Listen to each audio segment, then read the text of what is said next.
You are listening to PastThink.com audiobook. Please like and subscribe, thank you. Chapter 28. A crimson cummerbund becomes a pledge of friendship. And a chaplet of medicine beads becomes a source of embarrassment. On the night before the festival, it may be remembered, Lin Daiyu had mistakenly supposed Bao Yu responsible for Skybright's refusal to open the gate for her. The ceremonial farewell to the flowers of the following morning had transformed her pent-up, and still smoldering resentment into a more generalized and seasonable sorrow. This had finally found its expression in a violent outburst of grief, as she was burying the latest collection of fallen blossoms in her flower grave. Meditation on the fate of flowers had led her to a contemplation of her own sad and orphaned lot. She had burst into tears, and soon after had begun a recitation of the poem whose words we recorded in the preceding chapter. Unknown to her, Bao Yu was listening to this recitation from the slope of the nearby rockery. At first he merely nodded and sighed sympathetically, but when he heard the words, "Can I, that these flowers' obsequies attend, divine how soon or late my life will end." And, a little later, "One day when spring has gone and youth has fled, the maiden and the flowers will both be dead." He flung himself on the ground in a fit of weeping, scattering the earth all about him with the flowers he had been carrying in the skirt of his gown. Lin Daiyu dead. A world from which that delicate, flower-like countenance had irrevocably departed. It was unutterable anguish to think of it. Yet his sensitized imagination did now consider it, went on, indeed, to consider a world from which the others, too, Bao Chai, Caltrip, Aroma, and the rest, had also irrevocably departed. Where would he be then? What would have become of him? And what of the garden, the rocks, the flowers, the trees? To whom would they belong when he and the girls were no longer there to enjoy them? Passing from loss to loss in his imagination, he plunged deeper and deeper into a grief that seemed inconsolable.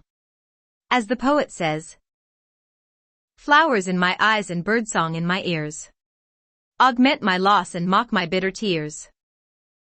Daiyu, then, as she stood plunged in her own private sorrowing, suddenly heard the sound of another person crying bitterly on the rocks above her. "The others are always telling me I'm a case," she thought.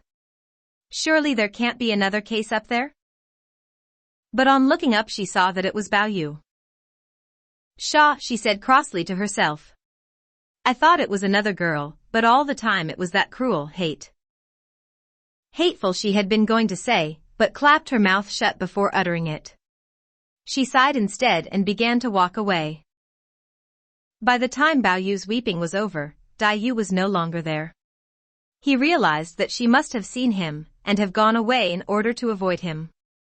Feeling suddenly rather foolish, he rose to his feet, and brushed the earth from his clothes. Then he descended from the rockery, and began to retrace his steps in the direction of Green Delights. Quite by coincidence Daiyu was walking along the same path a little way ahead.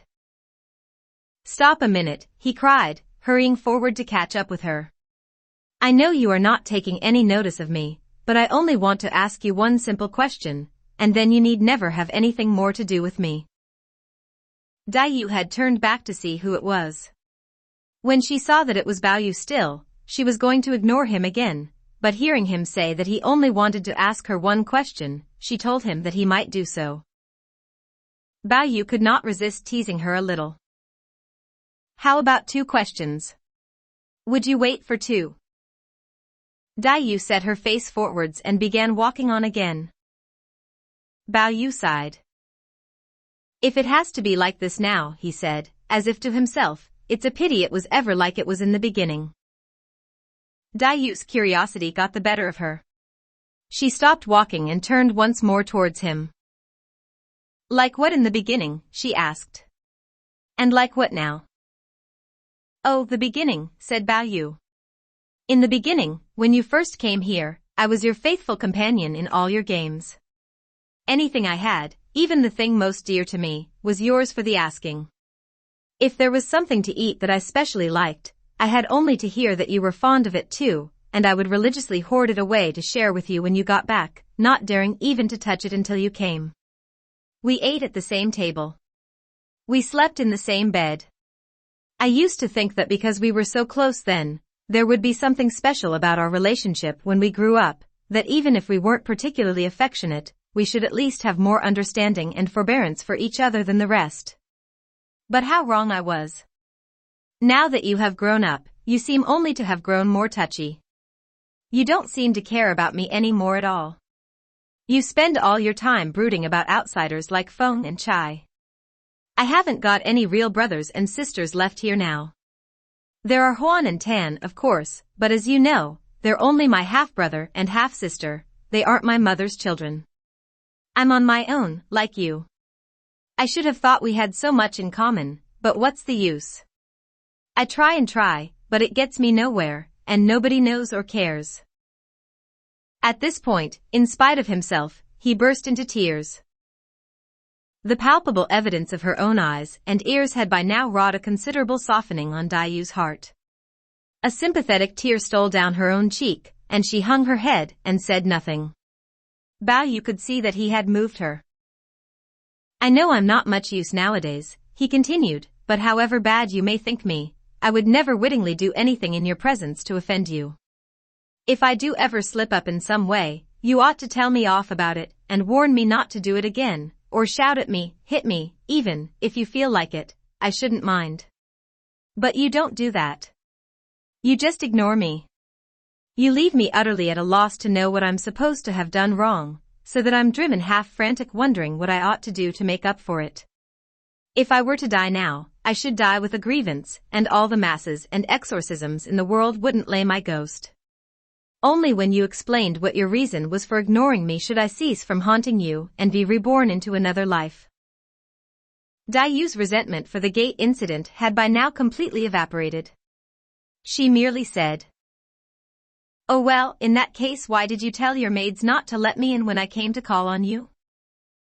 "I honestly don't know what you are referring to," said Bao Yu in surprise. "Strike me dead if I ever did any such thing." "Hush," said Dayu. "Talking about death at this time of the morning. You should be more careful what you say. If you did, you did. If you didn't, you didn't. There's no need for these horrible oaths." "I really and truly didn't know you had called," said Bao Yu. "Cousin Bao came and sat with me a few minutes last night, and then went away again. That's the only call I know about." Dayu reflected for a moment or two, then smiled. "Yes, it must have been the maids being lazy. Certainly they can be very disagreeable at such times." "Yes, I'm sure that's what it was," said Bao Yu. "When I get back, I'll find out who it was and give her a good talking to." "I think some of your young ladies could do with a good talking to," said Dayu, "though it's not really for me to say so. It's a good job it was only me they were rude to. If Miss Bao or Miss Cao were to call, and they behaved like that to her, that would be really serious." She giggled mischievously. Bao Yu didn't know whether to laugh with her or grind his teeth. But just at that moment a maid came up to ask them both to lunch, and the two of them went together out of the garden, and through into the front part of the mansion, calling in at Lady Wang's on the way. "How did you get on with that medicine of Dr. Bao's?" Lady Wang asked Dayu as soon as she saw her, the court physician. "Do you think you are any better for it?" "It didn't seem to make very much difference," said Dayu. "Grandmother has put me back on Dr. Wang's prescription." "Cousin Lin has got a naturally weak constitution, mother," said Bao Yu. "She takes cold very easily. These strong decoctions are all very well provided she only takes 1 or 2 to dispel the cold. For regular treatment it's probably best if she sticks to pills." "The doctor was telling me about some pills for her the other day," said Lady Wang, "but I just can't remember the name." "I know the names of most of those pills," said Bao Yu. "I expect he wanted her to take ginseng tonic pills." "No, that wasn't it," said Lady Wang. 8 gem motherwort pills," said Bao Yu. "Zhang's dextrals? Zhang's sinistrals? If it wasn't any of them, it was probably Dr. Chui's Adenoffer kidney pills." "No," said Lady Wang, "it was none of those. All I can remember is that there was a Vajra in it." Bao Yu gave a hoot and clapped his hands. I've never heard of Vajra pills. If there are Vajra pills, I suppose there must be Buddha boluses. The others all laughed. Bao Chai looked at him mockingly. I should think it was probably the Deva King cardiac elixir pills, she said.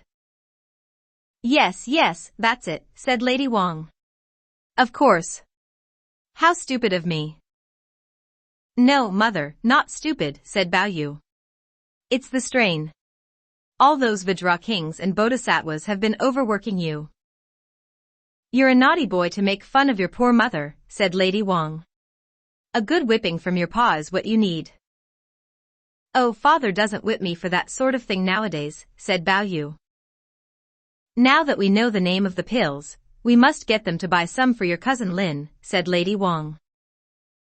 None of those things are any good, said Bao Yu.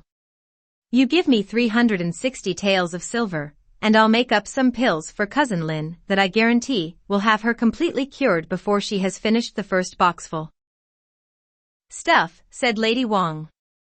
Whoever heard of a medicine that cost so much? No, honestly, said Bao Yu.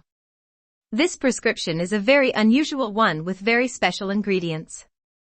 I can't remember all of them, but I know they include the call of a firstborn child, a ginseng root shaped like a man, with the leaves still on it, a turtle-sized polygonum root, and lycoperdon from the stump of a 1,000-year-old pine tree.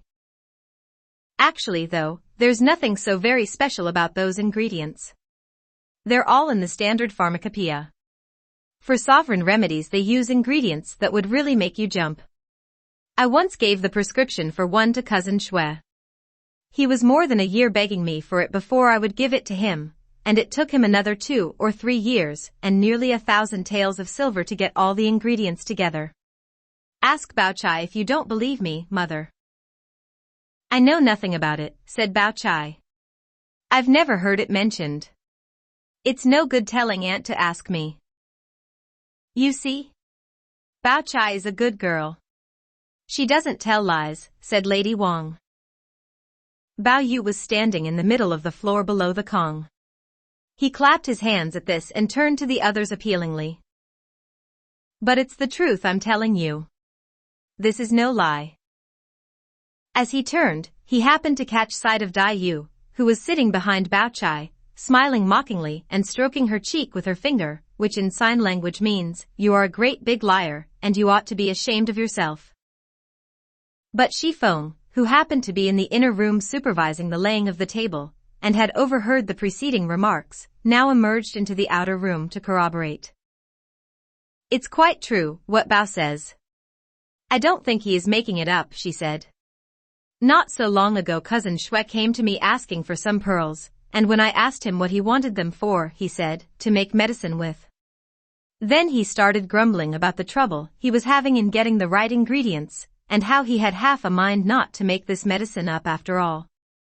I said, what medicine? And he told me that it was a prescription that cousin Bao had given him, and reeled off a lot of ingredients. I can't remember them now. Of course, he said, I could easily enough buy a few pearls, only these have to be ones that have been worn. That's why I'm asking you for them. If you haven't got any loose ones, he said, a few pearls broken off a bit of jewelry would do. I'd get you something nice to replace it with. He was so insistent that in the end I had to break up 2 of my ornaments for him. Then he wanted a yard of imperial red gauze. That was to put over the mortar to pound the pearls through. He said they had to be ground until they were as fine as flour. You see? You see? Bao Yu kept interjecting throughout this recital. Incidentally, mother, he said, when it was ended, even that was only a substitute. According to the prescription, the pearls ought really to have come from an ancient grave. They should really have been pearls taken from jewelry on the corpse of a long-buried noblewoman. But as one can't very well go digging up graves and rifling tombs every time one wants to make this medicine, the prescription allows pearls worn by the living as a second best. Blessed name of the Lord, said Lady Wang. What a dreadful idea. Even if you did get them from a grave, I can't believe that a medicine made from pearls that had been come by so wickedly desecrating people's bones that had been lying peacefully in the ground all those hundreds of years, could possibly do you any good. Bao Yu turned to Dai Yu. Did you hear what Feng said? He asked her. I hope you're not going to say that she was lying. Although the remark was addressed to Dai Yu, he winked at Bao Chai as he made it. Dai Yu clung to Lady Wang. Listen to him, Aunt, she wailed. Bao Chai won't be a party to his lies, but he still expects me to be. Bao Yu, you are very unkind to your cousin, said Lady Wang. Bao Yu only laughed. You don't know the reason, mother. Bao Chai didn't know a half of what cousin Shui got up to, even when she was living with her mother outside, and now that she's moved into the garden, she knows even less. When she said she didn't know, she really didn't know, she wasn't giving me the lie. What you don't realize is that cousin Lin was all the time sitting behind her making signs to show that she didn't believe me. Just then a maid came from grandmother Jia's apartment to fetch Bao Yu and Dai Yu to lunch. Without saying a word to Bao Yu, Dai Yu got up and, taking the maid's hand, began to go. But the maid was reluctant. Let's wait for Master Bao, and we can go together. He's not eating lunch today, said Dai Yu. Come on, let's go. Whether he's eating lunch or not, said the maid, he'd better come with us, so that he can explain to her old ladyship about it when she asks. All right, you wait for him then, said Dai Yu. I'm going on ahead. And off she went. I think I'd rather eat with you today, mother, said Bao Yu. No, you can't, said Lady Wang. Today is one of my fast days, I shall only be eating vegetables. You go and have a proper meal with your grandma. I shall share your vegetables, said Bao Yu. Go on, you can go, he said, dismissing the maid, and rushing up to the table, he sat himself down at it in readiness.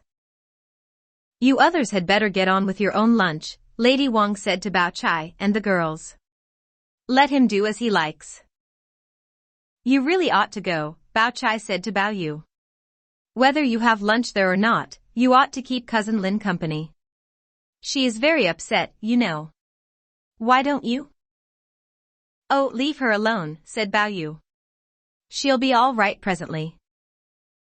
Soon they had finished eating, and Bao Yu, afraid that grandmother Jia might be worrying, and at the same time anxious to rejoin Dai Yu, hurriedly demanded tea to rinse his mouth with. Tan Chun and Shi Chun were much amused. Why are you always in such a hurry, Bao? They asked him. Even your eating and drinking all seems to be done in a rush. You should let him finish quickly, so that he can get back to his Dai Yu, said Bao Chai blandly. Don't make him waste time here with us.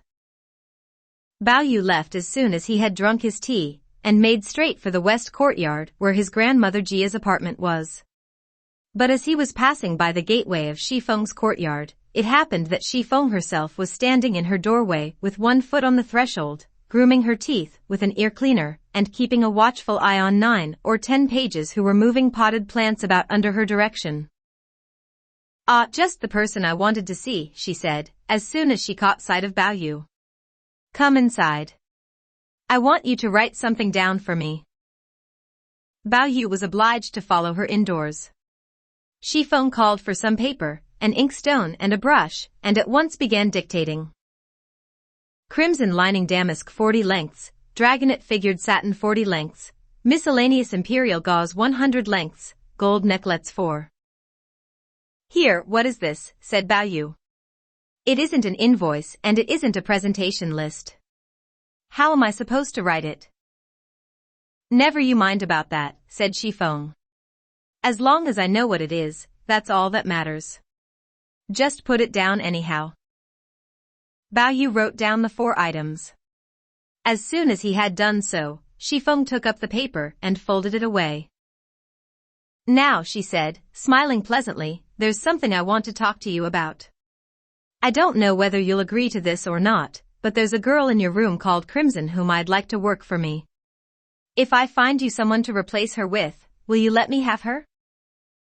There are so many girls in my room, said Bao Yu. Please take any you have a fancy to. You really don't need to ask me about it. In that case, said Xifeng, I'll send for her straight away. Please do, said Bao Yu, and started to go. Hey, come back, said Xifeng. I haven't finished with you yet. I've got to see Grandma now, said Bao Yu. If you've got anything else to say, you can tell me on my way back.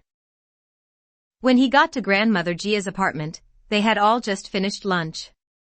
Grandmother Jia asked him if he had had anything nice to eat with his mother.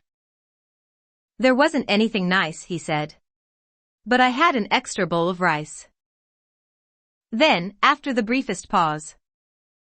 Where's Cousin Lin? In the inner room, said Grandmother Jia. In the inner room a maid stood below the Kong blowing on a flat iron. Up on the Kong 2 maids were marking some material with a chalked string, while Dai Yu, her head bent low over her work, was engaged in cutting something from it with her shears. What are you making? He asked her. You'll give yourself a headache, stooping down like that immediately after your lunch. Dai Yu took no notice and went on cutting. That corner looks a bit creased still, said one of the maids. It will have to be ironed again. Leave it alone, said Dai Yu, laying down her shears. It will be all right presently. Bao Yu found her reply puzzling. Bao Chai, Tan Chun and the rest had now arrived in the outer room, and were talking to Grandmother Jia. Presently Bao Chai drifted inside and asked Dai Yu what she was doing. Then, when she saw that she was cutting material, she exclaimed admiringly. What a lot of things you can do, Dai. Fancy, even dressmaking now. Dai Yu smiled malignantly. Oh, it's all lies, really. I just do it to fool people. I've got something to tell you that I think will amuse you, Dai, said Bao Chai pleasantly. When our cousin was holding forth about that medicine just now, and I said I didn't know about it, I believe actually he was rather wounded. Oh, leave him alone, said Dai Yu. He will be all right presently. Grandma wants someone to play dominoes with, said Bao Yu to Bao Chai. Why don't you go and play dominoes? Oh, is that what I came for, said Bao Chai, but she went, notwithstanding. Why don't you go, said Dai Yu. There's a tiger in this room. You might get eaten. She said this still bending over her cutting, which she continued to work away at without looking up at him. Finding himself once more ignored, Bao Yu nevertheless attempted to remain jovial. Why don't you come out for a bit too? You can do this cutting later. Dai Yu conned to take no notice. Failing to get a response from her, he tried the maids. Who told her to do this dressmaking? Whoever told her to do it, said Dai Yu, it has nothing whatever to do with Master Bao. Bao Yu was about to retort, but just at that moment someone came in to say that he was wanted outside, and he was obliged to hurry off. Dai Yu leaned forward and shouted after him. Holy name! By the time you get back, I shall be dead.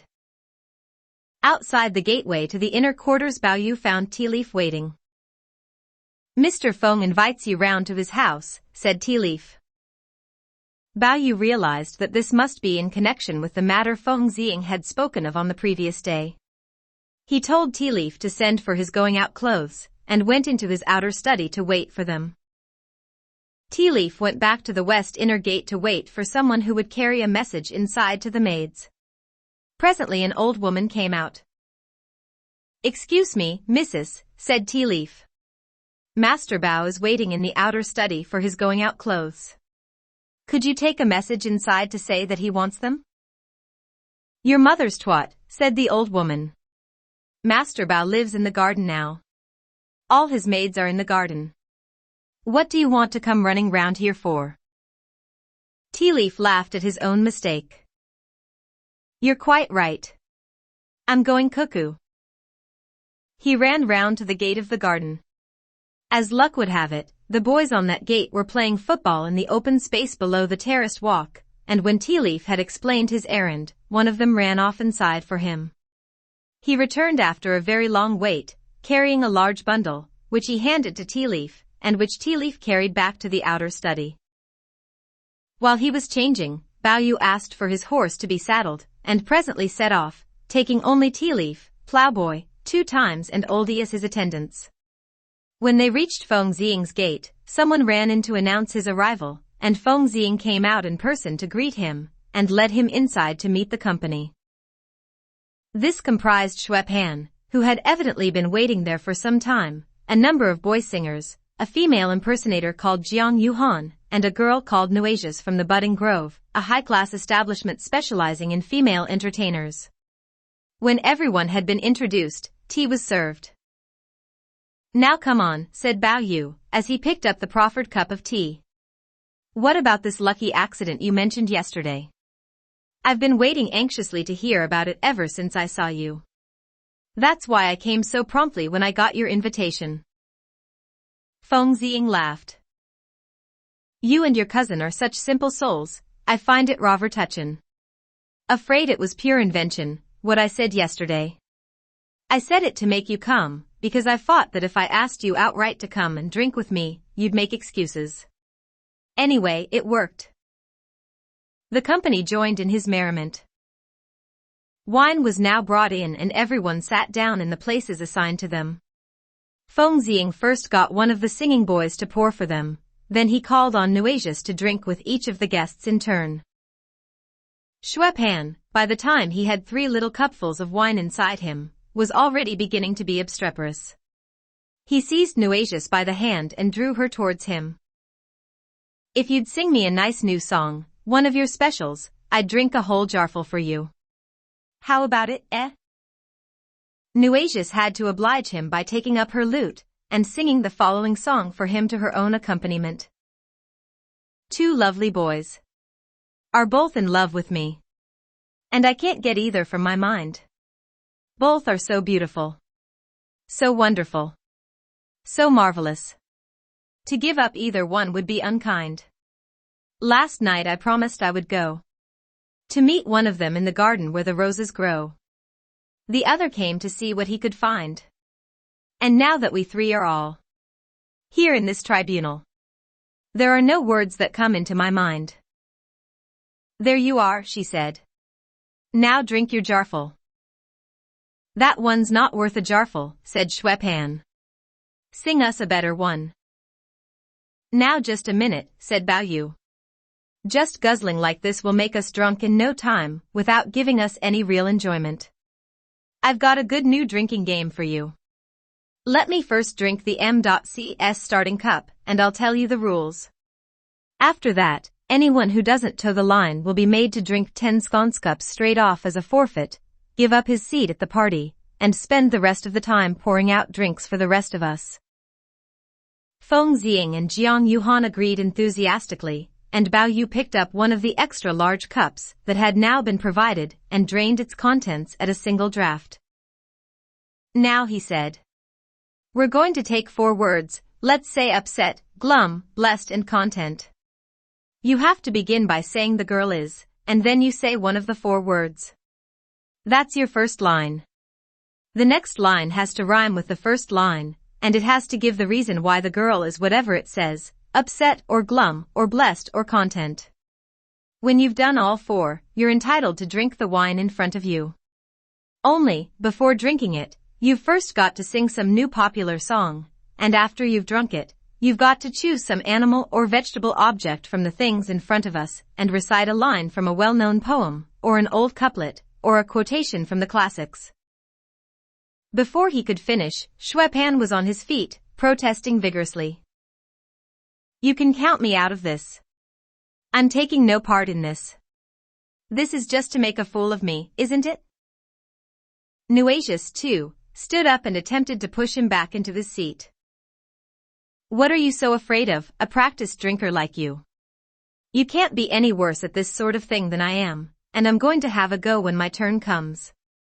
If you do it all right, you've got nothing to worry about, and even if you can't, you'll only be made to drink a few cups of wine, whereas if you refuse to follow the rules at the very outset, you'll have to drink 10 sconces straight off in a row, and then be thrown out of the party, and made to pour drinks for the rest of us." "Bravo!" cried the others, clapping, and Xueqin, seeing them united against him, subsided. Bao Yu now began his own turn. The girl's upset. The years pass by, but no one's claimed her yet. The girl looks glum. Her true love's gone to follow ambition's drum. The girl feels blessed. The mirror shows her looks are at their best. The girl's content.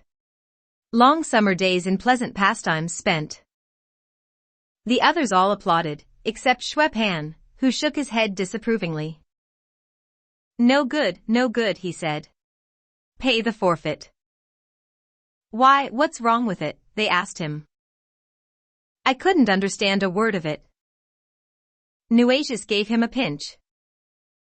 Keep quiet and try to think what you're going to say, she advised him, otherwise you'll have nothing ready when your own turn comes and you'll have to pay the forfeit yourself. Thereupon she picked up her lute and accompanied Bao Yu as he sang the following song. Still weeping tears of blood about our separation. Little red love beans of my desolation. Still blooming flowers I see outside my window growing. Still awake in the dark I hear the wind blowing. Still oh still I can't forget those old hopes and fears. Still can't swallow food and drink, 'cause I'm choked with tears. Mirror, mirror on the wall, tell me it's not true. Do I look so thin and pale, do I look so blue? Mirror, mirror, this long night how shall I get through? Oh oh oh. Blue as the mist upon the distant mountains. Blue as the water in the ever-flowing fountains. General applause, except from Xueqin, who objected that there was no rhythm. Bao Yu now drank his well-earned cup, the pass cup as they call it, and, picking up a slice of pear from the table, concluded his turn with the following quotation. Rain whips the pear tree, shut fast the door. Now it was Feng Xiying's turn. The girl's upset. Her husband's ill and she's in debt. The girl looks glum. The gale has turned her room into a slum. The girl feels blessed. She's got twin babies at the breast. The girl's content. Waiting a certain pleasurable event. Next, holding up his cupful of wine in readiness to drink, he sang this song. You're so exciting. And so inviting. You're my merry contrary. You're a crazy, mad thing. You're my goddess, but oh. You're deaf to my praying. Why won't you listen to what I am saying? If you don't believe me, make a small investigation. You will soon find out the true depth of my admiration. Then he drained his bumper and, picking up a piece of chicken from one of the dishes, ended the performance, prior to popping it into his mouth, with a line from Wen Tingyun. From moonlit caught the cry of Chanticleer. Next it was the turn of Nuages. The girl's upset. She began. Not knowing how the future's to be met. Xueqin laughed noisily. That's all right, my darling, don't you worry. Your Uncle Xue will take care of you. Shush, said the others. Don't confuse her. She continued. The girl looks glum. Nothing but blows and hard words from her mum. I saw that mum of yours the other day, said Xueqin, and I particularly told her that she wasn't to beat you. Another word from you, said the others, and you'll be made to drink 10 cups as a punishment. Xueqin gave his own face a slap. Sorry. I forgot. Won't do it again. The girl feels blessed. Said Nuages. Her young man's rich and beautifully dressed. The girl's content. She's been performing in a big event. Next Nuages sang her song. A flower began to open in the month of May. Along came a honey bee to sport and play. He pushed and he squeezed to get inside. But he couldn't get in however hard he tried. So on the flower's lip he just hung around. Playing the seesaw up and down. Oh my honey sweet. Oh my sweets of sin. If I don't open up, how will you get in? After drinking her pass cup, she picked up a peach. So bonny blooms the peach trio. It was now Xueqin's turn. Ah yes, now, let's see. I have to say something now, don't I? The girl's upset. But nothing followed. All right, what's she upset about then, said Feng Ziying with a laugh. Buck up. Xueqin appeared to be engaged in a species of mental effort so frightful that his eyes seemed about to pop out of his head. After glaring fixedly for an unconscionable time, he said. The girl's upset. He coughed a couple of times. Then at last it came. The girl's upset. She's married to a marmoset. The others greeted this with a roar of laughter. What are you laughing at? Said Xueqin. That's perfectly reasonable, isn't it? If a girl was expecting a proper husband and he turned out to be one of them, she'd have cause to be upset, wouldn't she? His audience were by now doubled up. That's perfectly true, they conceded. Very good. Now what about the next bit? Xueqin glared a while very concentratedly, then. The girl looks glum. But after that was silence. Come on, said the others. Why was she glum? His dad's a baboon with a big red bum. Ho. Ho. Ho. Pay the forfeit, they cried. The first one was bad enough. We really can't let this one go. The more officious of them even began filling the sconce cups for him. But Bao Yu allowed the line. As long as it rhymes, he said, we'll let it pass. There you are, said Xueqin. The MC says it's all right. What are the rest of you making such a fuss about? At this the others desisted. The next two are even harder, said Nuacius. Shall I do them for you, dear? Piss off, said Xueqin. D'you think I haven't got any good lines of my own? Listen to this. The girl feels blessed. In bridal bower she takes her rest. The others stared at him in amazement. I say, old chap, that's a bit poetical for you, isn't it? Xueqin continued unconcernedly. The girl's content. She's got a big prick up her vent. The others looked away with expressions of disgust. Oh dear, oh dear. Hurry up and get on with the song, then. One little gnat went hum hum hum. Xueqin began tunelessly. The others looked at him open-mouthed. What sort of song is that? Xueqin droned on, ignoring the question. Two little flies went bum bum bum. Three little. Stop, shouted the others. Sod you lot, said Xueqin. This is the very latest new hit. It's called the Humbum Song.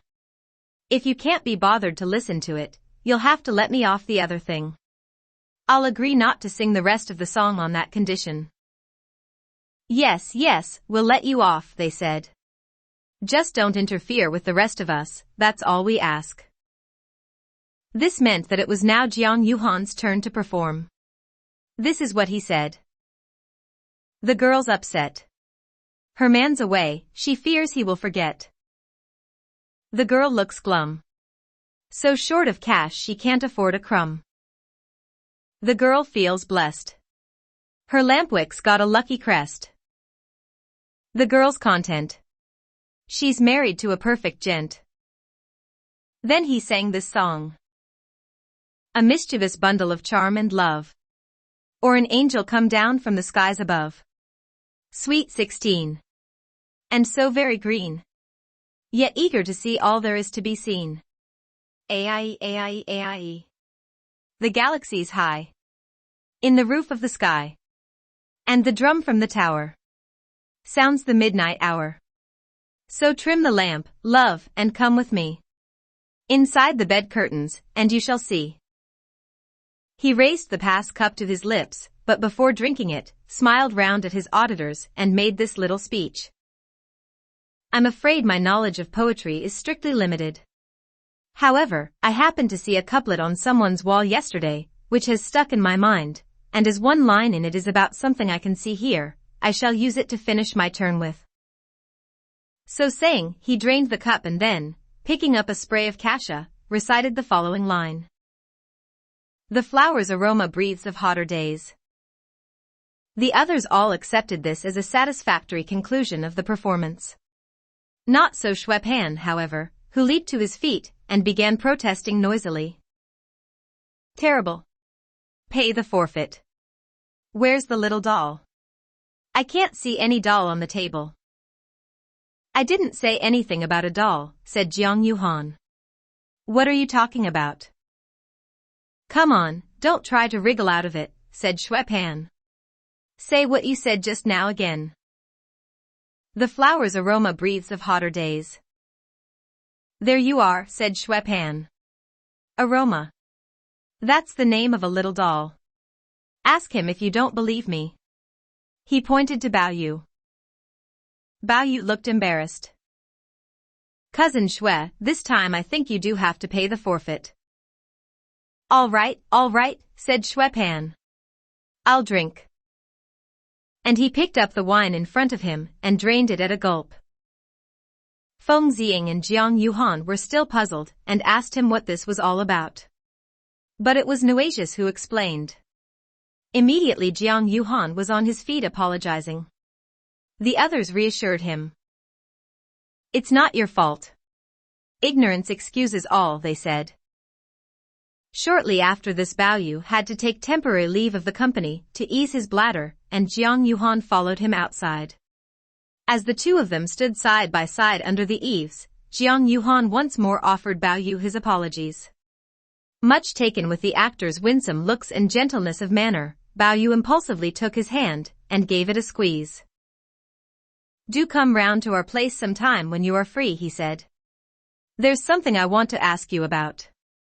You have an actor in your company called Bijou whom everyone is talking about lately. I should so much like to meet him, but so far I haven't had an opportunity." "That's me," said Jiang Yuhan. "Bijou is my stage name." Bao Yu stamped with delight. "But this is wonderful. I must say, you fully deserve your reputation. Oh dear. What am I going to do about a first meeting present?" He thought for a bit, then took a fan from his sleeve and broke off its jade pendant. "Here you are," he said, handing it to Bijou. "It's not much of a present, I'm afraid, but it will do to remind you of our meeting." Bijou smiled and accepted it ceremoniously. "I have done nothing to deserve this favor. It is too great an honor." "Well, thank you. There's rather an unusual thing I'm wearing. I put it on today for the first time, so it's still fairly new. I wonder if you will allow me to give it to you as a token of my warm feelings towards you?" He opened up his gown, undid the crimson cummerbund with which his trousers were fastened, and handed it to Bao Yu. "It comes from the tribute sent by the Queen of the Madder Islands. It's for wearing in summer. It makes you smell nice and it doesn't show perspiration stains. I was given it yesterday by the Prince of Beijing, and today is the first time it's ever been worn. I wouldn't give a thing like this to anyone else, but I'd like you to have it. Will you take your own sash off, please, so that I can put it on instead?" Bao Yu received the crimson cummerbund with delight, and quickly took off his own viridian-colored sash to give to Bijou in exchange. They had just finished fastening the sashes on again when Xueqin jumped out from behind and seized hold of them both. "What are you two up to, leaving the party and sneaking off like this?" he said. "Come on, take em out again, and let's have a look." It was useless for them to protest that the situation was not what he imagined. Xueqin continued to force his unwelcome attentions upon them until Feng Ziying came out and rescued them. After that they returned to the party and continued drinking until the evening. Back in his own apartment in the garden, Bao Yu took off his outer clothes and relaxed with a cup of tea. While he did so, Aroma noticed that the pendant of his fan was missing and asked him what had become of it. Bao Yu told her that it had come off while he was riding, and she gave the matter no more thought. But later, when he was going to bed, she saw the magnificent blood-red sash round his waist and began to put two and two together. Since you've got a better sash now, she said, do you think I could have mine back, please? Bao Yu remembered, too late, that the Viridian sash had been Aroma's, and that he ought never to have given it away. He now very much regretted having done so, but instead of apologizing, attempted to pass it off with a laugh. I'll get you another, he told her lightly. Aroma shook her head and sighed.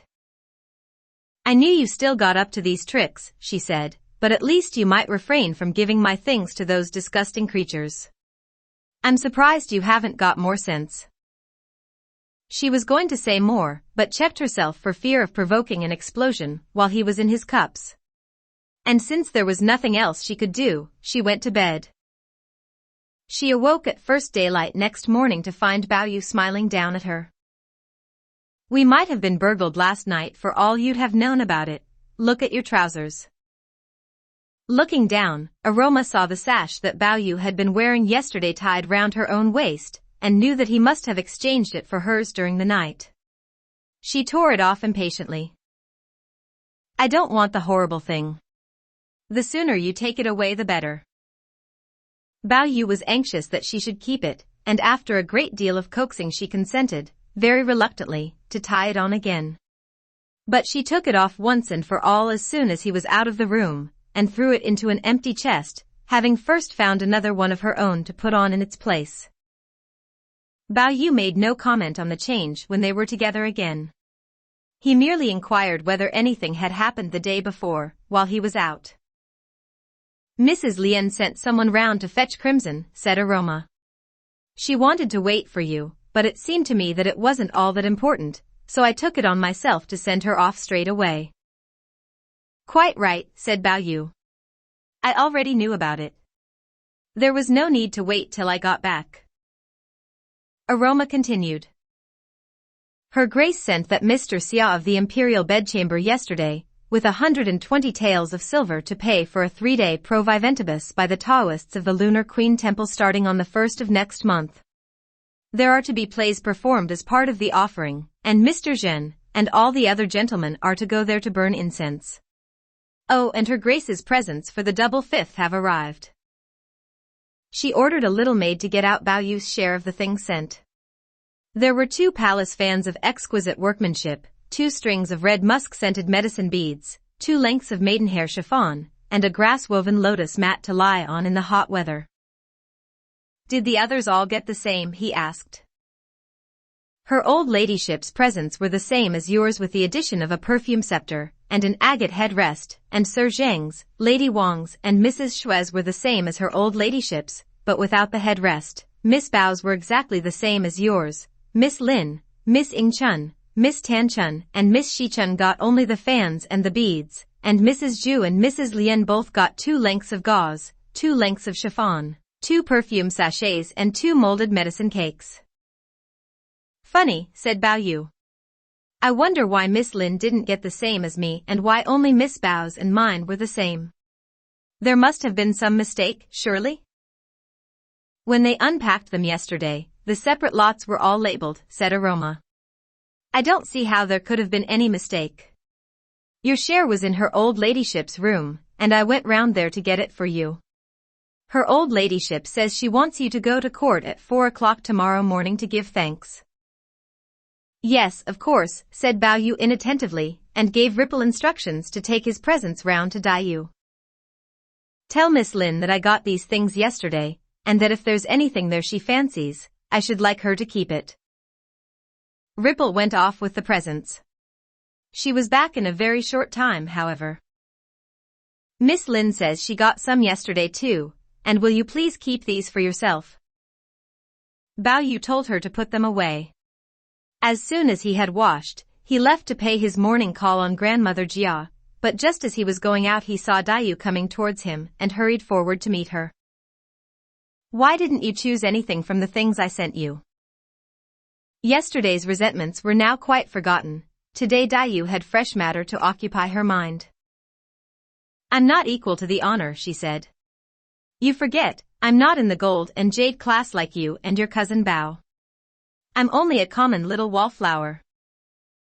The reference to gold and jade immediately aroused Bao Yu's suspicions.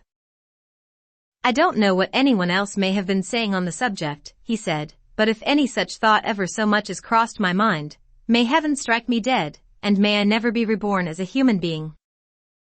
Seeing him genuinely bewildered, Dayu smiled in what was meant to be a reassuring manner. I wish you wouldn't make these horrible oaths. It's so disagreeable. Who cares about your silly old gold and jade, anyway? It's hard to make you see what is in my heart, said Bao Yu. One day perhaps you will know. But I can tell you this. My heart has room for 4 people only. Granny and my parents are 3 of them, and cousin Dai is the 4th. I swear to you there isn't a 5th. There's no need for you to swear, said Dai Yu. I know very well that cousin Dai has a place in your heart. The trouble is that as soon as cousin Chai comes along, cousin Dai gets forgotten. You imagine these things, said Bao Yu. It really isn't as you say. Yesterday when little Miss Bao wouldn't tell lies for you, why did you turn to me and expect me to? How would you like it if I did that sort of thing to you? Bao Chai happened to come along while they were still talking, and the 2 of them moved aside to avoid her. Bao Chai saw this clearly, but pretended not to notice and hurried by with lowered eyes. She went and sat with Lady Wang for a while, and from there went on to Grandmother Jia's.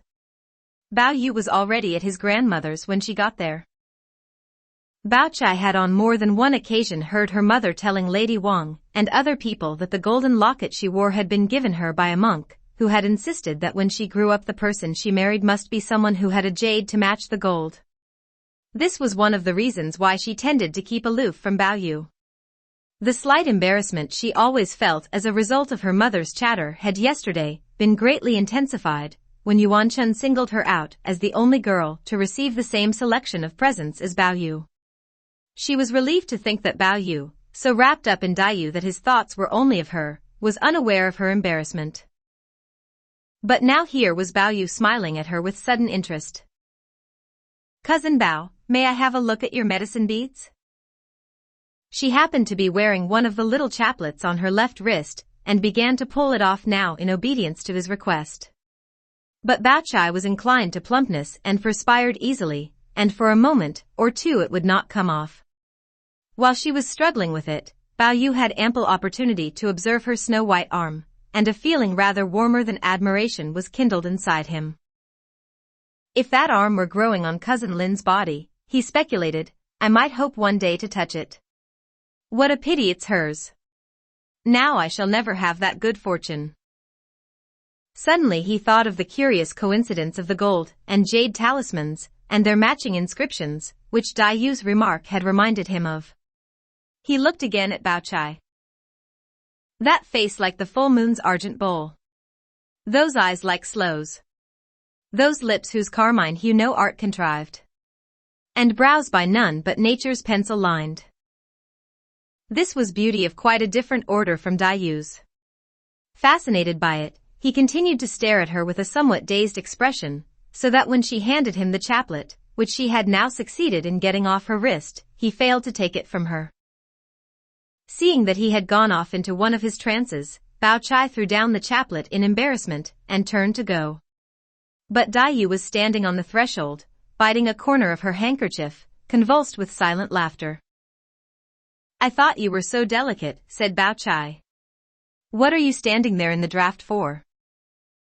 I've been in the room all the time, said Dai Yu.